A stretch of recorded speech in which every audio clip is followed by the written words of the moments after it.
अस्सलाम वालेकुम, मैं हूं अलीना फारूक शेख। पाकिस्तान तहरीक इंसाफ ने हुकूमत से यानी सियासतदानों से मुज़ाकरात की ख्वाहिश का इजहार किया है और कुछ मुतज़ाद इत्तलात ऐसी भी हैं कि दोनों के राब्ते भी बहाल हुए हैं।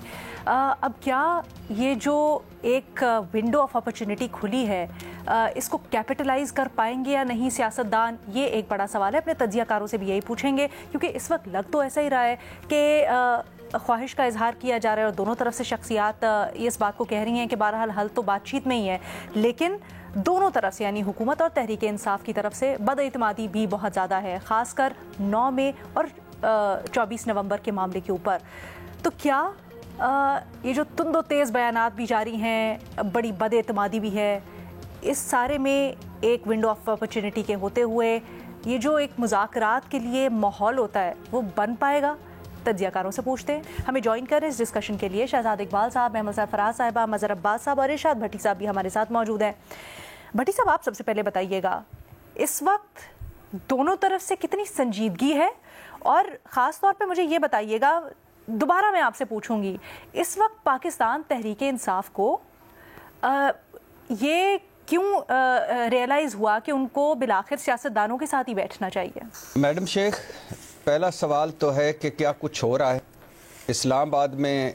जो इस्लामाबाद की फ़ज़ाएँ हैं सख्त सर्दी में, इसको अगर आप लंगर गप समझ लें, क्या सराइयाँ समझ लें, कच्ची पक्की ख़बरें समझ लें, तो मुज़ाकरात की ख्वाहिश भी है चारों तरफ, मुज़ाकरात जो शुरू करने की उम्मीद भी है चारों तरफ, मुज़ाकरात जो होने लगे हैं या होने जा रहे हैं या अभी बताया नहीं जा रहा या और अच्छी बात है ना बताया जाए, या जो इब्तदाई बातचीत हो चुकी है, इसमें जो इस्लामाबाद की लंगर गप है उसमें यह है कि संजीदगी है तमाम स्टेक होल्डर्स में।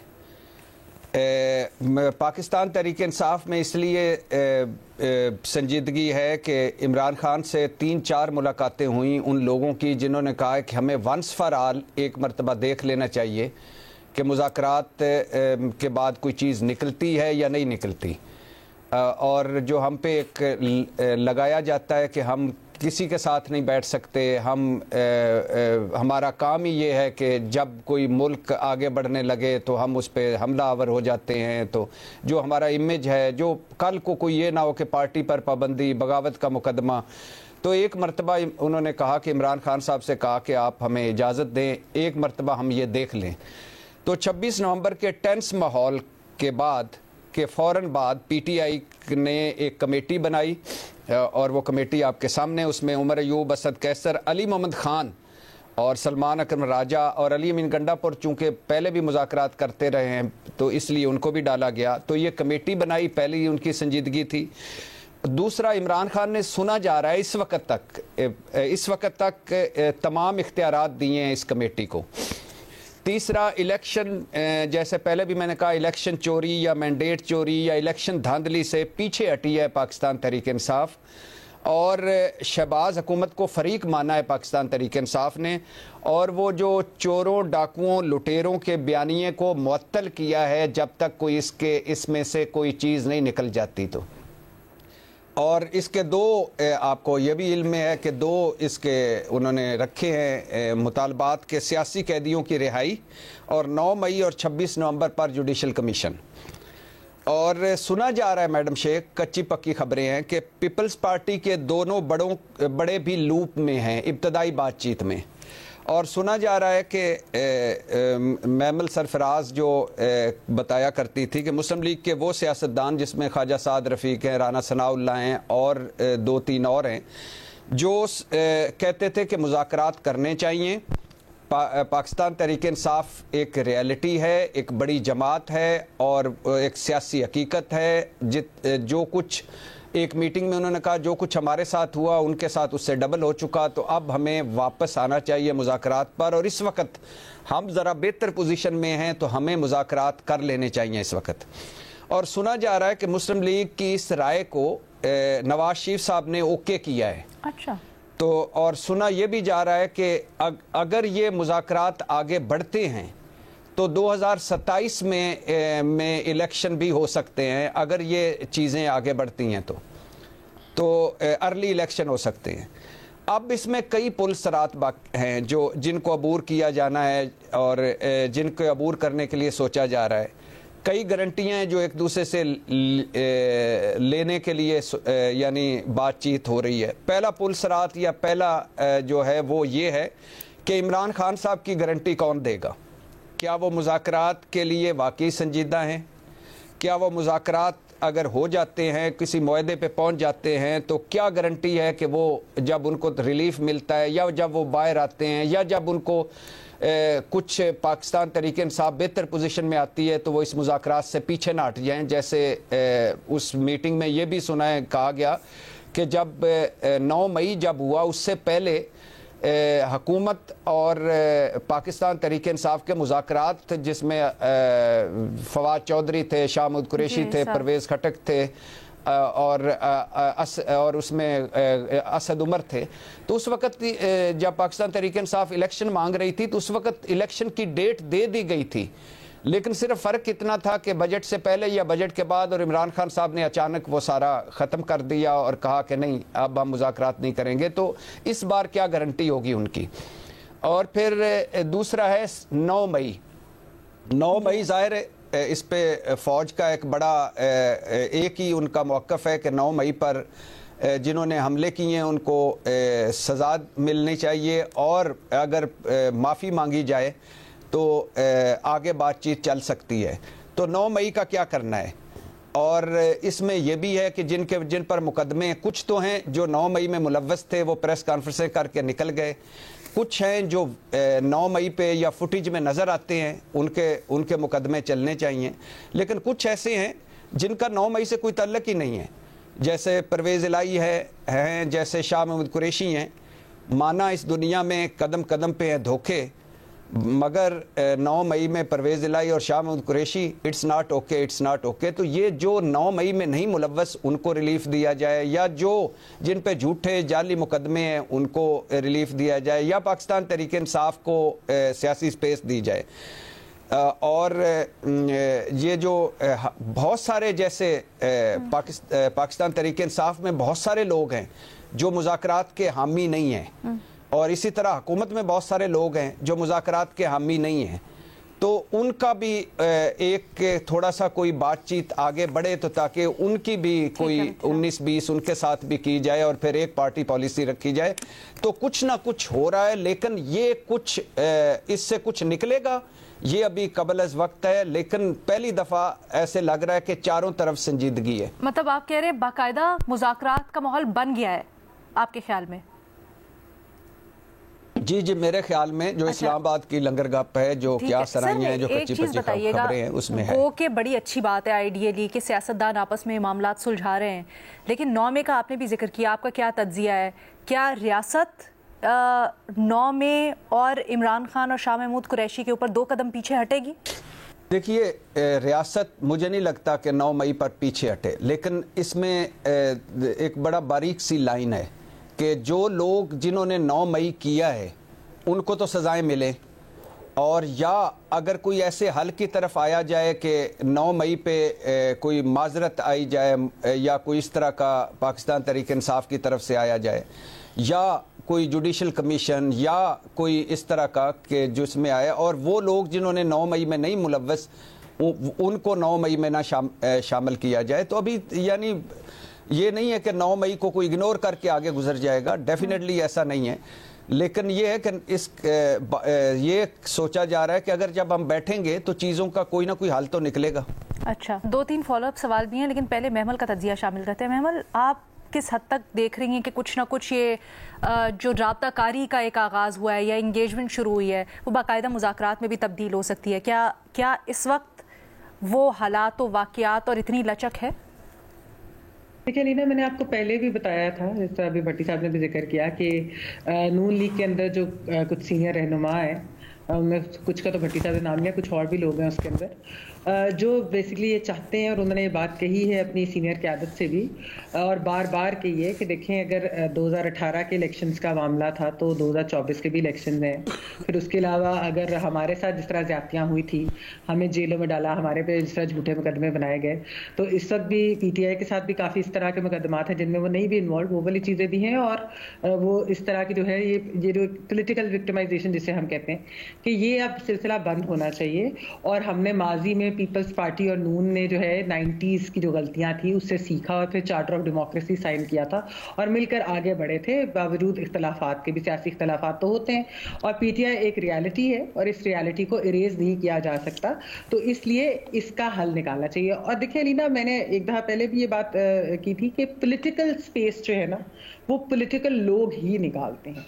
तो मुज़ाकरात का माहौल इस वक्त बिल्कुल है और क्यों नहीं होना चाहिए। ये मुज़ाकरात की कोई टाइमिंग है वो वाली चीज़ देखें, हमने देखा है कि आपको मैंने पहले भी इसकी एग्जांपल्स कई दे चुकी हूँ कि जब भी मुज़ाकरात की बात होती थी तो पीटीआई हमेशा एक ही बात करती थी कि हम तो ताकतवर हलकों से ही बात करेंगे, यानी हम इस्टेब्लिशमेंट से ही बात करेंगे, इस हुकूमत के पास क्या है। उस वक्त भी हुकूमत के लोग इनको यही समझाते थे कि इस्टेब्लिशमेंट तो आपसे बात नहीं करना चाहती, तो आप उनसे किस तरह बात कर सकते हैं। ये मतलब आपसे बात ही नहीं जब कर रहे, क्योंकि 9th में भी है और भी इस तरह के जो इनके मामलात काफ़ी हद तक बयानबाजियाँ और बाकी भी चीज़ें, काफ़ी सख्तियाँ तलखियाँ आ गई थी, तो आप हमसे बात करें, हम कोई मिडल वे निकाल के कोई चीज़ें जो हैं हम सॉर्ट आउट करते हैं। अच्छा, दूसरा अलीना, मैं एक चीज़ ये ज़रूर कहूँगी कि यहाँ पर जिस तरह की जी 9th में पर शर्मिंदगी या 26 नवंबर, अब हमने देखा है कि 9 मई के ऊपर तो एक पीटीआई का वैसे ही फॉल्स फ्लैग वो तो कहते हैं, लेकिन 9 मई के मामलात अदालतों में हैं, तो अदालतों में हुकूमत जो है सबूत दे। पीडीएम 1 के अंदर भी वो यही कहते थे कि बहुत सबूत है और अभी हुकूमत भी कहती है तो वो सबूत दें और जो सजाएं होनी है वो अदालतों से होनी चाहिए। और जो जहां तक 26 मई की बात है, पीटीआई ने दावे तो 272 से लेकर अब फिर 12 पे आ गए हैं, लेकिन ये कि इसकी भी तहकीकात और प्रॉपर सारा कुछ एविडेंस सामने आना चाहिए कि कौन लोग हैं, क्या है। इसके ऊपर सियासत नहीं इन चीज़ों पे होनी चाहिए। लेकिन जब बात होगी, जब मुज़ाकरात होंगे तो वो ब्रॉड बेस्ड होने चाहिए। उसके अंदर आप इलेक्शन, बहुत इंपॉर्टेंट जो चीज़ें हैं जिनको तय करने की ज़रूरत है वो ये है कि अगले इलेक्शन किस तरीके से साफ और शफाफ बनाए जा सकें, जो कॉन्ट्रोवर्शियल ना हो, ताकि सारी जमातें उन इलेक्शन रिजल्ट्स को माने। अगर कोई इलेक्शन कमीशन का इसमें मामलात हैं वो तय करें। उसके अलावा जो है लीना, एहतसाब का जो अमल है उसको किस तरीके से, यानी कि पॉलिटिकल विक्टिमाइजेशन के लिए इस्तेमाल नहीं होना चाहिए, जिस तरह चार्टर ऑफ डेमोक्रेसी के अंदर बहुत बातें थी। फिर उसके अलावा कंसेंसस होनी चाहिए इकोनॉमी के ऊपर कि कोई किसी को सैबोटाज करने की, इकोनॉमी को सैबोटाज करने की कोशिश नहीं करेगी अपनी वेस्टेड इंटरेस्ट के लिए कोई सियासी जमात। ये कुछ चीज़ें और कुछ इस तरह के और मामलात हैं अदलिया से मुतल्लिक हैं। बाकी एक जमहूरियत, यानी कि जो अगर हाइब्रिड को रोल बैक करना है, और हम यहाँ पर, मैं ये बात कई बार कह चुकी हूँ कि असल मसला जो है ना वो इस वक्त हमारा है हाइब्रिड निज़ाम का। ये हाइब्रिड निज़ाम अगर रोल बैक नहीं होगा तो किसी भी सियासी जमात के पास कुछ नहीं रहेगा, उनके पास कुछ नहीं बचेगा। जमहूरियत जो है वो एक बराए नाम की जमहूरियत रह जाएगी, पार्लियामेंट जो है बराए नाम की पार्लियामेंट रह जाएगी, और एक दूसरे पर अगर इस तरह इल्ज़ाम तराशी और ये चीज़ें होती रही तो मामलात आगे नहीं बढ़ेंगे। इसलिए सियासी लोग बैठ कर सियासी हालात देख कर सियासी कोई माहौल ऐसा पैदा करें और डायलॉग करें और रिजॉल्व करें ये इशू। मज़हर साहब, सियासतदान क्या इस माहौल में मिडल वे निकाल सकते हैं? देखिए, ऐसे ही माहौल में आप मुज़ाकरात करते हैं, एक बात तो तय है कि अगर मसले का हल निकलेगा तो बातचीत से ही निकलेगा। जब ये बात तय है तो कॉन्फ्रंट्रेशन जो है वो आपको एक डिज़ास्टर की तरफ ले जा सकती है। मैक्सिमम हमने देखा है पाकिस्तान की सियासी तारीख़ में, जब आप कॉन्फ्रंट्रेशन की तरफ जाते हैं तो उसका अल्टीमेट रिज़ल्ट हमने एक्स्ट्रा कॉन्स्टिट्यूशनल एक्शंस की सूरत में देखा है। अब ये इब्तिदा है। देखिए, ये और इसमें सबसे सिग्निफिकेंट बात यह है कि ये मुज़ाकरात, चाहे आप इसको राब्ता कह लें, लेकिन किसी न किसी तरीके से टेम्परेचर नीचे आया है, बर्फ़ पिघली है, और इसका फॉल आउट जो हुआ है ये 26 नवंबर के बाद हुआ है। ये इसकी सिग्निफिकेंट है। काश ये 26 नवंबर से पहले चीज़ें होती। गालिबन एक फ़रीक़ ये समझ रहा था कि 26 नवंबर को बहुत कुछ कर लेगा, दूसरा फरीक बिल्कुल एक दूसरा नैरेटिव लिए बैठा था। लेकिन ये जो जैसे ही बातचीत हुई है स्पीकर ने, और स्पीकर अयाज सादिक साहब का ये रोल रहा है, माजी में भी उन्होंने इस तरह का रोल प्ले किया है। बदकिस्मती से हमारे यहाँ अब उस तरह के मीडिएटर्स रहे नहीं हैं जो लोगों को बैठाते हैं, जमा करते हैं। अभी भी कुछ लोग हैं, अगर वो अपना रोल प्ले करना चाहें तो कर सकते हैं, दोनों को बैठा सकते हैं। पहली चीज़ ये कि इम्पॉर्टेंट ये है कि अयाज सादिक साहब ने इनिशिएटिव लिया है। अयाज सादिक साहब ने खुद तो इनिशिएटिव नहीं लिया होगा, उन्होंने ज़ाहिर अपनी लीडरशिप से भी पूछा होगा, कंसर्न ली होगी, पीटीआई ने भी अपनी लीडरशिप से पूछा होगा। अब ये ऑल ऑफ अ सडन अभी बात शुरू नहीं हुई है कि मुस्लिम लीग नून की तरफ से अता ताड़र साहब, इरफान सिद्दीकी साहब और ये सारी तकरीरें आ गई, और माफ़ कीजिएगा इसी तरह दूसरी तरफ से भी माहौल बनता है। पहली इसमें शर्त ये होती है कि बयानात को रोकें हैं। अगर वाकई दोनों तरफ से संजीदगी है तो इस तरह के अटैक करने से तो आप मसला हल नहीं होगा।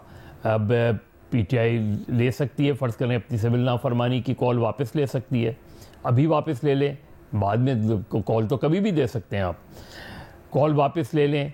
मुस्लिम लीग नून की लीडरशिप, नवाज़ शरीफ साहब अपनी पार्टी के लीडर्स को पर बयान जारी करें कि जी आज के इस वक्त, अब जब तक ये बातचीत का अमल शुरू हुआ है तो कोई इस तरह के बयानात नहीं दिए जाएंगे, क्योंकि बाद में अगर मुज़ाकरात नाकाम होते हो आप किसी भी सूरत में किसी तरह की भी चीज़ें कर सकते हैं उसमें।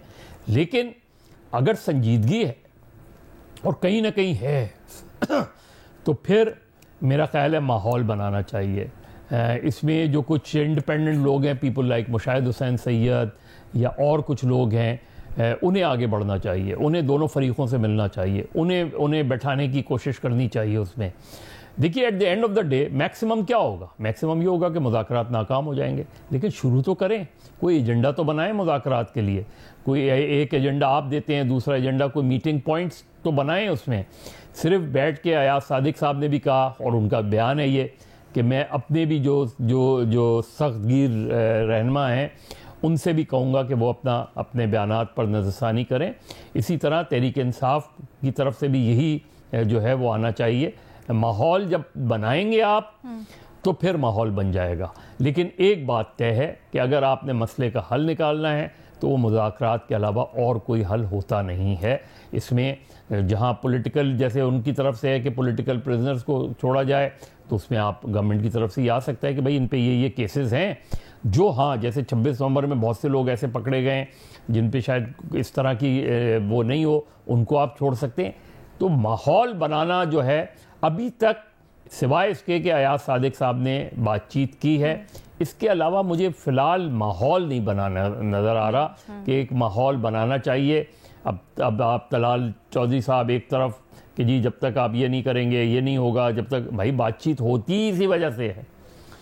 तो या तो आप कैटेगोरिकली कह दें हुकूमत कि हमने बातचीत नहीं करनी, क्योंकि कल तक हुकूमत और मुस्लिम लीग की तरफ से ये आ रहा था कि पीटीआई मुज़ाकरात नहीं करना चाह रही। आज जब पीटीआई और कल पीटीआई ने एक हार्ड पोजीशन ली हुई थी, तो आज अगर पीटीआई की पोजीशन थोड़ी सी सॉफ्ट हुई है तो मुस्लिम लीग को अपनी पोजीशन भी सॉफ्ट करनी चाहिए। इब्तिदा करें और बाकी देखते हैं कि जो भी सूरत हाल आगे बढ़ेगी उसमें अगर रास्ता निकल सकता है तो वेल एंड गुड, वरना पॉलिटिक्स तो दोनों ही कर रहे हैं। ठीक है, मजीद बात करते हैं ब्रेक के बाद। Welcome back. हम बात कर रहे हैं जो कुछ बातचीत होने की, राब्ताकारी की सरसराहट है, क्या ये बाकायदा मुज़ाकरात में कन्वर्ट हो सकेगी? शहजाद इकबाल साहब, क्या राय है आपकी? क्या आपको लगता है कि दोनों तरफ से बड़ा ट्रस्ट डेफिसिट है, कुछ मटीरियलाइज हो सकेगा? बहुत शुक्रिया अलीना। देखिए, एक तो ये जो कहा जाता है ना कि हम सियासतदानों के अलावा रियल पावर से बात करेंगे, एस्टैब्लिशमेंट से बात करेंगे, इसमें हकायक हैं। मरीम नवाज ने क्या कहा था, पावर टॉक्स टू पावर। ये तो कठपुतली है इमरान खान, पीटीआई, हम इनसे बात नहीं करेंगे। और आखिर में अगर आप पूरा तज्जिया करें तो जो वे आउट निकला नवाज शरीफ के लिए या पीएमएलएन के लिए, वो क्या पीटीआई के जरिए निकला था या एस्टैब्लिशमेंट के जरिए निकला था? और इस वक्त ये बात इतनी रेलिवेंट है, मैं इसको एक छोटी सी मिसाल दे देता हूँ। पीपल्स पार्टी पीएमएलएन ने वायदा किया फजल रहमान साहब के साथ कि आप 26वीं तरमीम पे हमें सपोर्ट करें, मदरसा रजिस्ट्रेशन पे हम आपका बिल पास करवा देंगे। ये अंडरस्टैंडिंग थी, बिल भी पास हो गया। क्या वो कानूनी शक्ल इख्तियार कर सका? नहीं। प्रेसिडेंट जरदारी साहब ने उसको वापस भेज दिया। अब फजल रहमान साहब ने तो 9 मई नहीं किया। फजल रहमान साहब की तो हार्ड पोजीशन भी नहीं है, वो तो इनके इत्तेहादी रहे, बातचीत करने के लिए हमेशा तैयार है। 26 नवंबर भी नहीं किया। लेकिन क्या ये हुकूमत अपना किया हुआ वादा मुआहदा उनके साथ पूरा कर सकी? नहीं कर सकी। और क्यों नहीं कर सकी, इसकी वजह आपको भी पता है, मुझे भी पता है। हुकूमत में तो अभी भी लोग कह रहे हैं कि यार हमने वादा किया था, वादा निभाना चाहिए, लेकिन हो नहीं सकता। और फिर अतारा साहब आते हैं और बहुत सारे मौलवी हज़रात के साथ प्रेस कॉन्फ्रेंस करते हैं कि नहीं, ये तो बिल अगर पास कर दिया ये तो मुसीबत हो जाएगी। तो फिर वादा क्यों किया था? इसीलिए मैं ये कहता हूं कि चाहे पिछला रिजीम हो या ये, जब हाइब्रिड निजाम होगा जिसके पास रियल पावर होगी, मसले का हल भी उसी के पास होगा। तो सबसे पहला सवाल तो ये कि इस वक्त अगर पीटीआई पीएमएलएन बैठ के बात करते हैं तो क्या आशीर्वाद एस्टैब्लिशमेंट का होगा या नहीं होगा। एस्टैब्लिशमेंट पहले कह चुकी है कि सियासी मुज़ाकरात करें, लेकिन अगर ये नतीजा केस होने हैं तो उसमें उनकी मर्जी शामिल होना बहुत जरूरी है। और मैं आपको बताऊं, पिछले हफ्ते एक सीनियर पीएमएलएन के रहनुमा से मेरी बात हुई थी और मैंने उनसे पूछा कि आप अगर मुज़ाकरात के लिए बैठ भी जाएं, आपके पल्ले क्या है, आप क्या कर लेंगे। तो उन्होंने कहा नहीं, इस मुल्क में सबकी ख्वाहिश है कि मुज़ाकरात हो, क्योंकि सबको पता है कि ये टेम्परेचर, ये डायरेक्शन इस ज्यादा अरसे चल नहीं सकती। तो जो भट्टी साहब ने कहा कि हर तरफ एक ख्वाहिश है मुज़ाकरात की, वो बात काफी हद तक दुरुस्त है। अब दूसरा नुकता क्या है, स्पॉयलर्स क्या होंगे। पीटीआई में स्पॉयलर सबसे बड़ा खुद इमरान खान हो सकते हैं या उनका सोशल मीडिया हो सकता है, जो हमेशा इश्तियाल अंगेजी फैलाता है, और जो बाहर बैठे हुए लोग हैं वो उनको भी सोशल मीडिया याद दिन है। लेकिन वो अब शायद 26 नवंबर के एहतजाज के बाद अब वो राजी हो गए हैं कि बातचीत होनी चाहिए। पीएमएलएन में बहुत सारे स्पॉयलर्स हैं। मरियम नवाज वो कहती है फितना है, कुचल दो, सियासत में होना ही नहीं चाहिए इनको। तो ख्वाजा आसिफ साहब डिफेंस मिनिस्टर हैं, उनकी भी ये राय है। अताउल्लाह तारिक साहब, तो ये हार्ड लाइनर्स हैं, ये वो हैं जो स्पॉयलर्स का गेम प्ले कर सकते हैं, जैसे कि अभी मदद साहब बात कर रहे थे। तो ये बात दुरुस्त है कि या तो इनको साइडलाइन करना पड़ेगा या कुछ अर्से के लिए खामोश करना पड़ेगा अगर संजीदगी है मुज़ाकरात को आगे बढ़ाने के लिए। फिर पॉइंट ये है कि मुज़ाकरात आपने क्या करने हैं, क्या एक लॉन्ग टर्म मसले के हल के लिए बात करनी है या फिलहाल जो फिजा है उसको ठंडा करना है, टेम्परेचर को नीचे करना है। मिसाल के तौर पर इस वक्त हुकूमत की एक ख्वाहिश है कि पीटीआई ये बार बार के एहतजाज, ये सिविल नाफरमानी, इन चीजों को बंद करे और मुल्क को आगे चलने दे। तो अगर तरीके इंसाफ से वो कहते हैं कि आप अब एहतजाज नहीं करेंगे, इस्लामाबाद की तरफ मार्च नहीं करें, 9 मई का क्लोजर हुकूमत चाहती है कि वो क्लोजर हो, यानी कि तहरीक इंसाफ इस पर माफी मांगे और अपना जुर्म कबूल करे। तो अगर ये होता है शॉर्ट टर्म के लिए, पीटीआई को इसमें क्या मिलेगा? क्या इमरान खान की रिहाई मिल सकेगी इसमें पीटीआई को? क्या पीटीआई को मैंडेट वापस मिल सकेगा? जैसे मैंने कल कहा था कि अगर पीटीआई क्या माफी मांगती है 9 मई को, तो 8 फरवरी पे जो उनका एक राइटफुल मैंडेट था, क्या वो उनको मिल जाएगा? हुकूमत अगर ये देखने की पोजीशन में होती तो बात ही खत्म हो जाती। फिर तो तहरीक इंसाफ भी ले लेती कि ठीक है, जो 9 मई में मुलविस है उसको अंदर रखो, हमारा मैंडेट तो हमें वापस करो। तो ये तो होना नहीं है। तो इसमें तहरीक इंसाफ क्या गेन करेगी? इमरान खान की रिहाई गेन करेगी, मैंडेट वापस मिलेगा, क्या उनको मिलेगा? ये इंपॉर्टेंट क्वेश्चन है। लेकिन मेरे ख्याल से जो मुज़ाकरात आप बेशक इनिशिएट करें और ये शॉर्ट टर्म में आप टेम्परेचर नीचे लेकर आए, लेकिन बाद में एक होलिस्टिकली आपने इस पूरे निजाम को बदलना है। जो रूल्स ऑफ द गेम है वो आपने तय करने पड़ेंगे, और इसके लिए तमाम जमातों को तो साथ बैठना पड़ेगा, लेकिन इसमें एस्टैब्लिशमेंट की मर्जी ज्यादा शामिल होगी। और क्या इसके लिए हम तैयार हैं? क्योंकि इस वक्त एक पॉइंट ऑफ व्यू तो रियासत का ये क्लियर है और उससे पहले कुछ नहीं हो सकता कि 2-2.5 साल ये निजाम चलना है, इकोनॉमी स्टेबल होगी, उसके बाद कुछ हो सकता है। तो तहरीक इंसाफ अगर कहे फौरी हमें इलेक्शन चाहिए, तो ये तो ऑन द कार्ड नहीं हो सकता। लेकिन जो रूल्स ऑफ द गेम की हम बात करते हैं, उसके लिए तजवीज अचक सही साहब ने काफी पहले दी थी। उन्होंने कहा था एक नेशनल गवर्नमेंट बन जाए और वो 3-4-6 महीने में रूल्स ऑफ द गेम तय कर ले, एक इंडिपेंडेंट इलेक्शन कमीशन होगा, एक विल होगी कि आइंदा इलेक्शन में कोई इंटरफेरेंस नहीं होगी, जिसको मैंडेट मिलेगा वो वापस आ जाएंगे। इस तरीके की अगर विल होगी तो फिर मामला को आगे बढ़ाया जा सकता है, और उसमें ऑब्वियसली जो इदारे हैं उनको भी स्टेप बैक करना पड़ेगा। फिर आप एक फ्री एंड फेयर इलेक्शन करवाएं और इसके बाद मामला आगे चलाएं। लेकिन इसमें सियासी जमातों के अलावा गारंटीज जो हैं वो दूसरों को भी देनी पड़ेंगी। वो क्या गारंटीज होंगी, वो कैसे होंगी, ये सारी एग्जीक्यूट करने पड़ेंगे। तो मेरे ख्याल से वो एक तरीकेकार ये कि अगर आपने मुल्क को और जमहूरियत को और इंसानी हकूक को एक डायरेक्शन देनी है, उस पर आप अमल दरामद चाहते हैं, तो उसके लिए तो वो मुज़ाकरात करने पड़ेंगे। मेरे ख्याल से इट्स टू अर्ली टू से कि ये हम वहां पे जा रहे हैं, क्योंकि इस वक्त कोई अपना इक़्तिदार नहीं छोड़ना चाहेगा, कोई मैंडेट नहीं छोड़ना चाहेगा। मैं आपको इसकी में एक मिसाल देता हूँ। अभी रिसेंटली फजल रहमान साहब से मुलाकात हुई थी राना सनाउल्लाह साहब की, और मैं बता रहा हूँ आपको, ये कंफर्म जराए हमारे बता रहे थे कि फजल रहमान साहब ने कहा कि इमरान खान की रिहाई आप लोगों को करनी पड़ेगी, आप उनको जेल में नहीं रख सकते ज्यादा अर्सा, और ये जो इलेक्शन हुए इसमें रिगिंग हुई है, इसको आपको देखना पड़ेगा। उस मीटिंग में कहा कि आप फर्ज करें कि आप हम पे इल्जाम लगता है कि हम बड़ी ज्यादती कर रहे हैं, लेकिन अगर जनरल फैज आर्मी चीफ बन जाते, इमरान खान कामयाब हो जाता है, आज उनके पास इख्तियार होता, तो वो हमारे साथ क्या करते हैं? फजल रहमान साहब भी सोच में पड़ गए, जी बिल्कुल वो भी बड़ा बुरा करते हैं। तो आप बात का ये था कि जो तलवार आज नून लीग के पास है, क्या वो हैंड ओवर कर देंगे पीटीआई को कि ठीक है ये तलवार आप ले लें? इसके लिए वो तैयार नहीं होंगे। इसलिए बहुत सारे सीबीएम अश्योरिटीज देनी पड़ेंगी। लेकिन जो मेरी बुनियादी बात थी कि पीटीआई से तो गारंटी मांग रहे हैं इस वक्त, और बिल्कुल एक ये कंसर्न है कि इमरान खान साहब अगर रिहा हो गए उनकी गारंटी कौन लेगा? लेकिन आप मुझे ये बताइए कि इस हुकूमत की गारंटी कौन लेगा? फजल रहमान साहब के साथ जो मैंने अभी बताया वाकया हुआ है, उसके बाद उनकी गारंटी कौन लेगा? तो इसीलिए मैं कह रहा हूं कि जो मुज़ाकरात होने हैं, चाहे वो एक शॉर्ट टर्म पीस के लिए हो, टेम्परेचर डाउन करने के लिए हो, या रूल्स ऑफ द गेम के लिए हो, वो नून लीग एस्टैब्लिशमेंट के आशीर्वाद के बगैर नहीं कर सकेगी। ठीक है जी, मजीद बात करते हैं एक ब्रेक के बाद।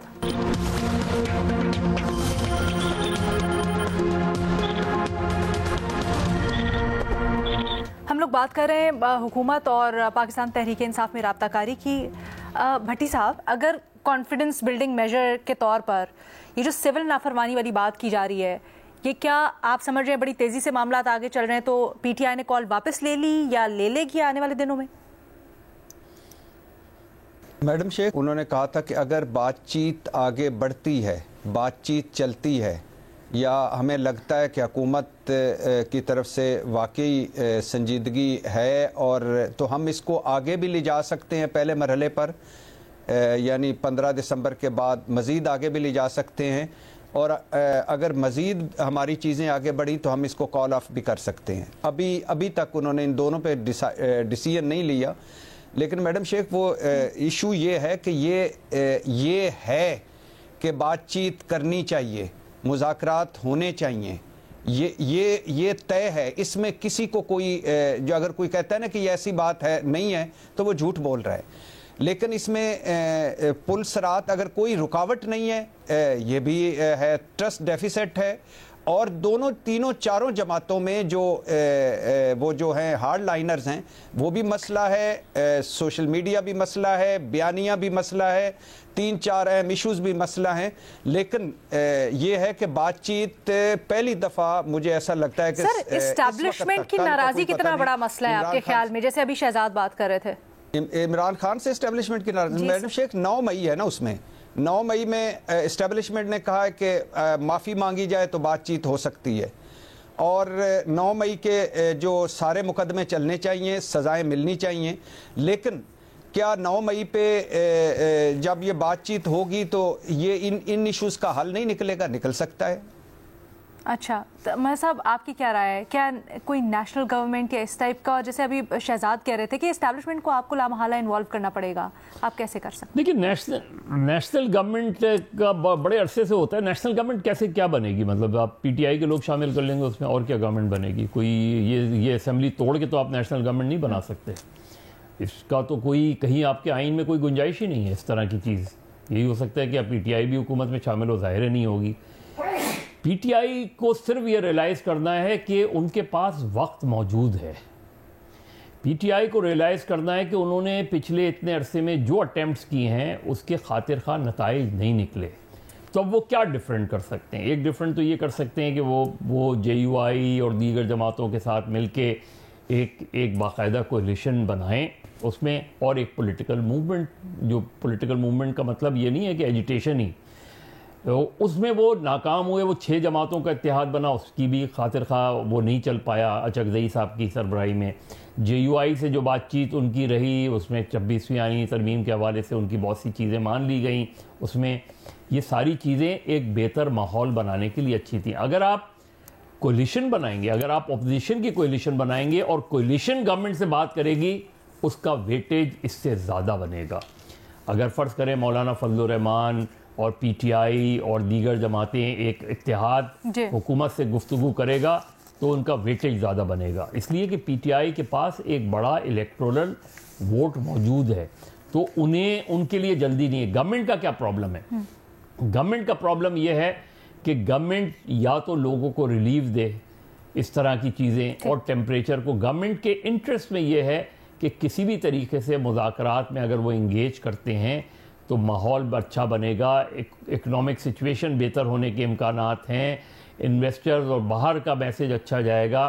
तो उससे अगर वक्त मिलेगा तो गवर्नमेंट के अपने जो पॉलिसीज़ हैं उसमें उनको इकदाम करने में आसानी। गवर्नमेंट तो ऐसा कह रही है कि हम बड़ी सिक्योर पोजीशन में, अगर आप मईशत के इशारे देखें तो वो भी इतने कोई बुरे नहीं है, तो उनके लिए तो विन विन सिचुएशन है। अगर आप विन विन सिचुएशन, तो लड़ाई लड़के तो नहीं होगी ना। फ़र्ज़ करें ये करते रहते हैं और एजिटेशन करते रहते हैं और चीज़ें, तो ये चीज़ें बाहर तो मैसेज अच्छा नहीं जाएगा ना। गवर्नमेंट किसके ऊपर कंफर्टेबल पोजीशन पे है? गवर्नमेंट इसलिए कंफर्टेबल पोजीशन पे कि पीटीआई और एस्टैब्लिशमेंट के दरमियान मामला गड़बड़ है। बट अच्छा, मैं ये भी चीज़ एक्सप्लोर करना चाहती हूँ और महमल के पास सवाल लेके जाऊंगी। बड़ी रेलेवेंट बात की है शहजाद ने। आप कह रही थी महमल। जी भट्टी साहब प्लीज़ मुख्तसर रखिएगा। जी दो सिर्फ फिक्रे। एक तो ये है कि इमरान खान और बुशरा बीबी की कोई 5.5 घंटे की एक मुलाकात हुई अडयाला जेल में, अदालत में, तोशाखाना 2 केस में वो जो था, तो उसमें भी बताया जाता है कि जिसमें से काफ़ी देर इस पे बात हुई है और उनकी कि अगर हुकूमत मुज़ाकरात में अगर मुज़ाकरात के लिए करने चाहिए या नहीं करने चाहिए, उसके बाद इमरान खान ने मैसेज पहुँचाया। दूसरा, अभी तो ये मदरसा वाला इशू आ गया, इससे पहले मौलाना साहब ने भी ऑफ़र की थी कि मैं हुकूमत और पाकिस्तान तहरीक इंसाफ के दरमियान ब्रिज का किरदार या कोई चीज़ें बेहतर करने का किरदार अदा कर सकता हूँ। लेकिन महमल, क्या सिर्फ हुकूमत और पीटीआई के मुज़ाकरात में इतनी ताकत होगी कि वो मामलात बेहतर कर पाएँ, या फिर at the end of the day आपको इस्टेब्लिशमेंट से किस तरह से फिर रब्ता है, उनको किस तरह से उनकी आशीर्वाद हासिल की जाएगी अगर हुकूमत मान भी जाती है तो? देखिए लीना, इस वक्त हम बात ये कर रहे हैं कि एक हाइब्रिड निज़ाम है। तो अगर हुकूमत बात करती है तो इस्टेब्लिशमेंट से हुकूमत ही जो है वो आगे जाकर पैगाम रसानी भी करेगी, पीटीआई के लिए जो है मामलात जो है वो हल कराने की तरफ भी ये इसलिए बनेगा कि सियासी लोग ही एक स्पेस जो है ना वो पॉलिटिकल स्पेस वो ही निकाल कर देते हैं। अच्छा, आप देखिए लीना, बात ये कि पीटीआई ने जो है उन्होंने जब बातचीत नहीं की, यानी कि जब उस वक्त पीटीआई की हुकूमत थी तो उस वक्त पीएमएलएन और पीपल्स पार्टी उन्हें कहती थी हमसे बात करें, चार्टर ऑफ इकोनॉमी की बात करते थे, सब कुछ करते थे, उन्होंने नहीं की। उन्होंने बड़ा रिजिड स्टांस रखा। उसके बाद जाकर जिस तरह से भी एस्टैब्लिशमेंट के साथ फिर रवाबित और वो सारा कुछ हुआ। अच्छा, अब जो है इन्होंने नहीं की बातें, तो कन्फ्रंटेशन करते करते 9 मई हुआ, फिर कन्फ्रंटेशन ही करते करते 26 नवंबर भी हुआ जिसमें नुकसान हुआ। तो ये दोनों जो वाकयात हैं, मेरे ख्याल में इससे भी एक चीज़ ये दिखनी चाहिए कि अगर मामलात बातचीत से सॉल्व कर लिए जाते तो शायद ऐसे वाकयात भी ना होते। यानी अगर इलेक्शन डेट पहले ले ली जाती, जिस तरह पीडीएम की हुकूमत दे रही थी उस वक्त, बजाय इसके कि आप इस नहज तक चीज़ों को ले आए। एक और चीज़ है लीना कि हुकूमत की तरफ से भी जिस तरह शहजाद बात करें, सीबीएम जरूर देने पड़ेंगे। ये नहीं हो सकता, मतलब जाहिर बात है फौरी तो नहीं कोई चीज़ें हो सकती, लेकिन जब आपके राबित हो, जब आपकी यानी कि आपस में बोलचाल स्टार्ट हो, आपके मुज़ाकरात शुरू हो, तो कुछ ना कुछ इवेंचुअली आपको उनके पॉलिटिकल प्रिजनर्स रिलीज करने चाहिए। एक चीज़ जो मैंने पहले भी आपको बताई थी वो ये है कि इलेक्शन डेट के ऊपर ये ज़रूर कहा जा रहा है हुकूमत की तरफ से कि शायद 1 साल पहले की डेट पर भी बात हो सकती है पीटीआई के साथ। तो ये भी एक चीज़ है कि जिसके ऊपर अगर कंसेंसस बन जाती है, और फिर मैं आपको कहा एक ब्रॉड बेस्ड जो है चीज़ों के ऊपर कंसेंसस होनी चाहिए, खास तौर पे इलेक्शन की शफाफियत पे, क्योंकि यहाँ पर हमने देखा दुनिया भर में इलेक्शंस कॉन्फ्लिक्ट रेजोल्यूशन के लिए होते हैं, पाकिस्तान में वो मजीद कॉन्फ्लिक्ट डाल देते हैं और ये नहीं होना चाहिए। इरशाद भट्टी साहब, ये पहली दफ़ा मुझे ऐसा लगता है कि जो ये पाकिस्तान तहरीक इंसाफ की कमेटी बनी है इसको इख्तियारात मिले हैं और बातचीत करने के लिए। ये रियलाइजेशन फैज साहब की फर्द जुर्म के बाद हुई? नहीं मैडम शेख, ये तो एक ऐसे डरावे बहकावे डाले जा रहे हैं, इसका इससे कोई ताल्लुक नहीं है। ये तो आपकी अपनी प्यारी सी मासूम सी ख्वाहिश हो सकती है, वरना ऐसी कोई बात नहीं। इससे पहले की बातें चली हुई हैं। और दूसरी बात ये है कि पहली दफ़ा आपको ये कम अज़ कम कि एक तो 26 नवंबर, और ये अता तारड़ साहब सही नहीं कह रहे, 26 नवंबर का अगर कोई जुर्म हुआ है तो वो हुकूमत ने किया है, वो पीटीआई ने नहीं किया। तो इशू ये है कि 26 नवंबर के टेंस माहौल के फ़ौरन बाद हुकूमत को फरीक माना है पाकिस्तान तहरीक इंसाफ ने पहली दफ़ा, और इलेक्शन धांधली से पीछे हटे हैं। और बाकायदा जो पाकिस्तान तहरीक इंसाफ के 5-6 लोग हैं वो कहते हैं हमारे पास इख्तियारात हैं पहली दफ़ा। तो लेकिन बड़ी चीज़ें अभी खैर कुछ भी हो सकता है। ठीक है जी, आज के प्रोग्राम से इतना ही। अल्लाह हाफ़िज़।